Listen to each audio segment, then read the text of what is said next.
ಯಾರಿಗ ಒಂದೊಳ್ಳೆ ಗಿಫ್ಟ್ ನ ಪ್ರೆಸೆಂಟ್ ಮಾಡಬೇಕು ಅಂತ ಇದೆಯಾ? ಹಾಗಿದ್ರೆ ಈ ವಿಡಿಯೋನ ಸೇವ್ ಮಾಡ್ಕೊಳ್ಳಿ ಹಾಗೂ ನಿಮ್ಮ ಫ್ರೆಂಡ್ಸ್ ಅಂಡ್ ಫ್ಯಾಮಿಲಿ ಜೊತೆ ಶೇರ್ ಮಾಡಿ. ನಮ್ಮೆಲ್ಲರಿಗೂ ಪರಿಚಯ ಇರುವಂತ ತಾರಾ ಮಂಜುನಾಥ್ ಮ್ಯಾಮ್ ಇಷ್ಟ ದಿನ ಬೇರೆ ಲೇಖಕರು ಬರೆದಿರುವಂತ ಪುಸ್ತಕಗಳನ್ನ ಓದಿ ನಮಗೆ ಈಸಿಯಾಗಿ ಅರ್ಥ ಆಗೋ ರೀತಿ ಹೇಳ್ತಿದ್ರು. ಜೊತೆಗೆ ಅವ್ರ ಲೈಫ್ ಅಲ್ಲಿ ನಡೆದಿರುವಂತ ಎಷ್ಟು ವಿಷಯಗಳನ್ನ ಅವ್ರು ಕಲ್ತ್ಕೊಂಡಿದ್ದಾರೆ, ಅಳವಡಿಸ್ಕೊಂಡಿದ್ದಾರೆ, ಅದನ್ನ ನಮಗೂ ಹೇಳ್ಕೊಡ್ತಿದ್ರಲ್ವಾ.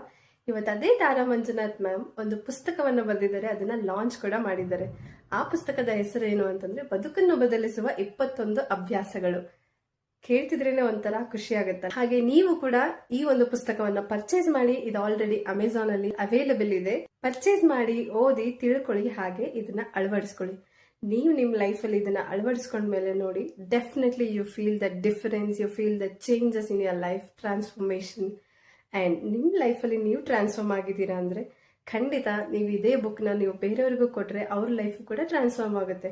ಅಂತ ಒಂದು ಟ್ರಾನ್ಸ್ಫಾರ್ಮ್ಡ್ ಲೈಫ್ ನೀವು ಬೇರೆಯವ್ರಿಗೂ ಕೊಡ್ತೀರಾ ಅಂದ್ರೆ ಅದಕ್ಕಿಂತ ಒಳ್ಳೆ ಗಿಫ್ಟ್ ಇನ್ನೇನಿದೆ ಅಲ್ವಾ? This is the most precious gift you could ever give it to someone.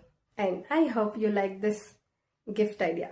Next time ನೀವೇನಾದ್ರೂ ನಿಮ್ಮ ಸ್ಪೆಷಲ್ ಪರ್ಸನ್ಗೆ ಗಿಫ್ಟ್ ಮಾಡಬೇಕು ಅಂತಂದ್ರೆ ಈ ಒಂದು ಪುಸ್ತಕವನ್ನು ಪ್ರೆಸೆಂಟ್ ಮಾಡಿ, ಅವ್ರ ಲೈಫ್ ಕೂಡ ಟ್ರಾನ್ಸ್ಫಾರ್ಮ್ ಆಗುತ್ತೆ ಅಷ್ಟೇ. ಮತ್ತೆ ಇಂಥ ಒಂದೊಳ್ಳೆ ಬೆಸ್ಟ್ ಗಿಫ್ಟ್ ಐಡಿಯಾನ ನಾನು ಕೊಟ್ಟಿದ್ದೀನಿ ಅಂದ್ರೆ ಥ್ಯಾಂಕ್ ಮಿ ಲೇಟರ್.